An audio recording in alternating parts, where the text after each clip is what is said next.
Bihar today news, हम हैं बिहारियों की आवाज, क्योंकि हम हैं आज का बिहार। साधारण सा यह चूहा चिचिया रहा है और जीभ काटने की बात करता है। सामने आ जाए तो छात्र धर्म का सिपाही बोटी बोटी करके और चील कौओं को खिला देगा।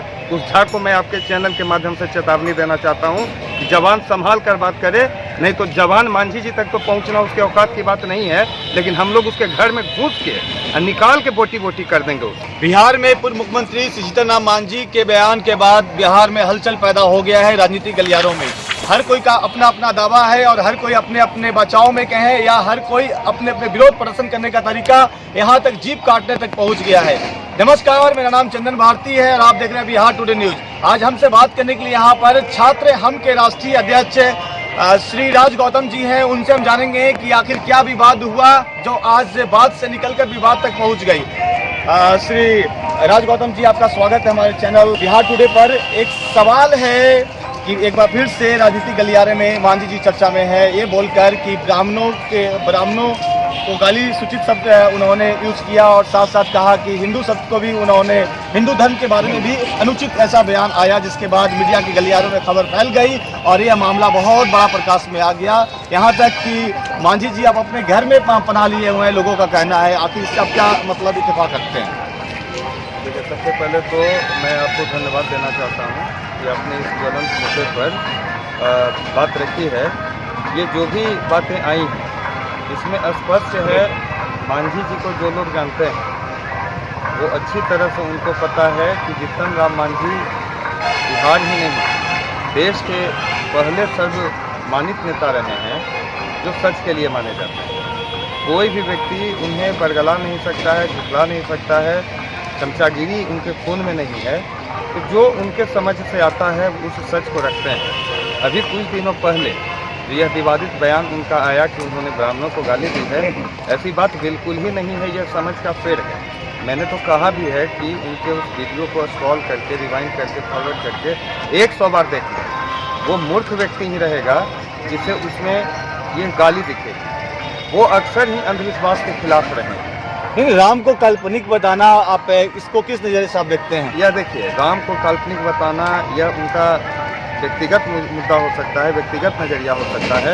आप गया में ही देख लें, भारत में ही देख लें, हिंदू धर्म के मानने वाले हैं, इस्लाम को मानने वाले हैं, जैन को मानने वाले हैं, कृष्ण को मानने वाले हैं, क्रिश्चियन को मानने वाले हैं। तो यह हमारी कहाँ, आप राम को मानते हैं कि नहीं? आप निजी तौर बिल्कुल बिल्कुल हम सनातनी हैं, हिंदू धर्म में हमारी परवरिश हुई है। हम राम, रहीम सबको मानते हैं। जो भी जिन्होंने अच्छा किया वो ईश्वर कहलाए, अल्लाह कहलाए, गुरु नानक साहब का। उनका दो शब्द था, एक शब्द था आपका कि देवी देवता की मूर्ति को पूजा नहीं करना चाहिए, साथ साथ देवताओं को पूजा करना चाहिए। देवता और देवी के मूर्ति पूजा में क्या अंतर है, इसको हमको समझाने की देखिए, इस पर जहाँ तक मैं समझता हूँ कि हम सनातनी हैं और सनातनी में मूर्ति पूजा की विशेषता का बखान किया गया है, वर्णन किया गया है। आज लाखों करोड़ों देश में ही मूर्ति हैं, मंदिरें हैं। तो मैं उनके इस बयान से इत्तेफाक नहीं रखता हूँ, क्योंकि मैं भी एक हिंदू धर्म में पैदा लिया हुआ बच्चा हूँ और इनकी पार्टी में हूँ। नहीं, श्री जीतन राम मांझी जी का भी नाम में राम है और उनके पिताजी ने इसी संस्कार, हिंदू धर्म के संस्कार के अनुसार ही उनका नामकरण भी किया होगा। लेकिन एक बार फिर से राम को नहीं मानना, वो किस विशेष दृष्टिकोण क्या हो सकता है उनका? दृष्टिकोण हो सकता है ना, अभी आप हिंदू धर्म की ही बात करें, मैं भी एक हिंदू हूँ, सनातनी हूँ। तो हमारे हिंदू धर्म में काफ़ी सारी बुराइयां हैं, काफ़ी सारी असमानताएं हैं, छुआछूत है, जातिवाद है, एक दूसरे के हाथ का बना हुआ खाना नहीं खाते हैं। आपने पूर्व में देखा होगा कि दरभंगा में एक मंदिर में गए थे मांझी साहब, तो उस मंदिर को धोया गया था। तो साहब, किसको बुरा नहीं लगेगा? हम हिंदू हैं और हिंदू में रहते हुए हमारे साथ ही भेदभाव होता हो तो निश्चित ही है कि व्यक्ति को तकलीफ लगती है। और खासकर वह व्यक्ति जो एक समय बिहार का मुख्यमंत्री रहा हो और उसको भी लोग अगर छुआछूत मानते हो तो कहीं ना कहीं से एक अंदर तकलीफ होती है। और यह जो बातें वो निकालते हैं वो कहीं ना कहीं से वो उनकी दबी हुई आक्रोश है, उसी आक्रोश के माध्यम से अपनी बातों को बोलते हैं। एक सवाल हमेशा रहा है, जिस तरह से जीतन राम मांझी ने कहा कि ब्राह्मणों के द्वारा मतलब खाना नहीं खाएंगे लेकिन वो दक्षिणा लेंगे, ऐसा कहना था। लेकिन जीतन राम मांझी क्यों भूल जाते हैं कि अभी भी गया कि कई गाँवों में, गया नहीं बल्कि बिहार के कई गाँवों में मिशनरी के द्वारा जो मतलब जिसे हम हरिजन शब्द कहते हैं और उनको टारगेट कर उनको ईसाई में धर्म परिवर्तन करवाया जा रहा है। इस पर आपकी राज उनकी चुप्पी कब टूटेगी? इस पर देखिए चुप्पी वो चुप नहीं है। आपको भी पता होगा कि छात्र हम का मैं राष्ट्रीय अध्यक्ष हूँ और जब भी इस तरह के ज्वलंत मुद्दे आते हैं कई जगहों पर मैंने धर्मांतरण का भी विरोध किया है और धार्मिक आस्था को रखते हुए कई जगह जब पूजा पाठ होता है या कोई दुख तकलीफ में रहता है तो हम उनकी हर संभव मदद करते हैं। मिशनरियों के द्वारा जो धर्म परिवर्तन करवाया जा रहा है उन लोगों को मैंने स्पष्ट संदेश भी दिया है कि जब ईश्वर ने ही आपको एक धर्म में बांध कर भेज दिया तो आपके धर्म चेंज करवाने से क्या हो जाएगा। हिंदू धर्म खतरे में, सनातनी धर्म खतरे में थोड़े ना पड़ जाएगा। तो उन लोगों पर भी समय समय पर हमने FIR भी करवाया है, आवेदन भी दिया है, कार्रवाइयाँ भी हुई हैं और जहाँ जहाँ सूचना मिलता है तो वीर बजरंगी सेना के माध्यम से हम उन लोगों पर कार्रवाई भी करते हैं। राज गौतम जी, एक सवाल है कि इस मतलब बयान के बाद किसी बीजेपी नेता का बयान आता है कि अगर उनको जीप काट कर कोई लाता है श्री जीतन राम मांझी जी का 11 लाख रुपया दिया जाएगा, इसको आप कैसे देखते हैं? औकात है उसका, वो झा के बारे में बोल रहे हैं ना। हाँ, उस मन से तो अब शब्द निकल रहा है उसके प्रति, उसकी औकात है।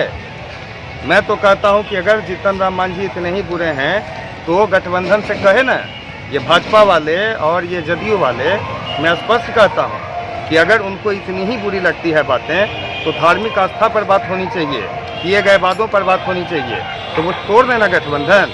तो वो लोग बोल नहीं रहे हैं और एक साधारण सा यह चूहा खिसिया रहा है और जीभ काटने की बात करता है। सामने आ जाए तो छात्र हम का सिपाही बोटी बोटी करके और चील कौओं को खिला देगा। उस झा को मैं आपके चैनल के माध्यम से चेतावनी देना चाहता हूं कि जवान संभाल कर बात करे, नहीं तो जवान मांझी जी तक तो पहुंचना उसके औकात की बात नहीं है, लेकिन हम लोग उसके घर में घुस के और निकाल के बोटी बोटी कर देंगे उसका। एक सवाल है कि अंतिम समाज वाल्मीकि नगर में आप लोग के पार्टी का किस तरह का कार्यक्रम हुआ जो विगत 2-4 दिन पहले जो हुआ था? तो वह एक राष्ट्रीय स्तर की बैठक थी और जिसमें संगठन के स्वरूप पर चर्चा हुई, संगठन को और काफ़ी ताकतवर बनाने पर चर्चा हुई, संगठनात्मक स्वरूप पर चर्चा हुई। उसमें जो असक्रिय लोग हैं, जो पार्टी में रहकर पद लेकर कार्य ठीक से नहीं कर पा रहे हैं, तो उनसे संबंधित चर्चा हुई और एक नए सिरे से पूरे प्रकोष्ठ को भंग करके और नए सिरे से पार्टी का गठन किया जा रहा है। और वहाँ यही निर्णय लिया गया कि माननीय राष्ट्रीय अध्यक्ष श्री जीतन राम मांझी जी ही पुनः नए लोगों को जिम्मेवारियां देंगे और अच्छे लोगों को पार्टी में लाएंगे और पार्टी की एक अंतिम सवाल, आपकी पार्टी जिस तरह से एनडीए में आप हैं, एनडीए का साफ करना है सबका साथ सबका विकास, तो क्या लगता है कि जीतन राम मांझी जी की पार्टी और आपकी जो पार्टी है हम हिंदुस्तान अवाम मोर्चा वो सभी जात पात को लेकर चलने वाली पार्टी है या इसमें कहीं ना कहीं कुछ कमी है? आप कैसे मैसेज देना चाहेंगे अपनी तमाम जनता और जितने भी लोग जुड़े हुए हैं, क्योंकि जीतन राम मांझी से हर वर्ग के लोग जुड़े हुए हैं, चाहे फॉरवर्ड जिन्हें कहते हो, चाहे बैकवर्ड कहते हैं, उच्च श्रेणी हो, चाहे स्वर्ण जाति हो या हर मध्यम वर्गीय हो, आप क्या बोलना चाहेंगे उनके लिए? मैं यही कहना चाहूँगा कि गठबंधन जब दो पार्टियों के बीच में होता है तो दो मानसिकता, हजारों हजार कार्यकर्ताओं और अधिकारियों के बीच के दो विभिन्न मानसिकता के बीच में गठबंधन होता है और पहले ही यह स्पष्ट हो जाता है कि हमें किन मुद्दों को लेकर चलना है और किस तरह से विकास को लेकर चलना है, सबका साथ सबका विकास कैसे हो, उन मुद्दों पर भी बात करनी है। तो हम बिल्कुल स्पष्ट हैं। मांझी जी के बयान को आप निजी बयान मानते हैं? बिल्कुल, ये उनका निजी बयान है। उन्होंने कभी नहीं कहा भगवान श्री राम में उनकी आस्था नहीं है, ये उन्होंने कहा। लेकिन हम जैसे संगठन के लोगों से उन्होंने कभी नहीं कहा कि गौतम तुम जो है राम जी को नहीं मानो। उन्होंने संगठन के किसी अन्य साथियों को कभी नहीं कहा कि तुम नहीं मानो। ये अपना उनका व्यक्तिगत बयान है। ठीक उसी तरह से जैसे बाबा साहब भीमराव अम्बेडकर सारा आजन्म जब तक वो जिंदा रहे तब तक वो हिंदू धर्म में रहे, लेकिन शायद कुछ न कुछ खामियां उनमें दिखी जो जीवन के अंतिम समय में उन्होंने बौद्ध धर्म अपना लिया था। तो ये उनका व्यक्तिगत मसला हो सकता है, व्यक्तिगत मामला हो सकता है। उन्होंने कभी किसी पर यह दबाव नहीं डाला है कि आप भगवान श्री राम को नहीं मानो। ये थे हमारे साथ बात करने के लिए श्री राज गौतम जी, जो कि हम सेकुलर के राष्ट्रीय अध्यक्ष छात्र संघ छात्र विंग के।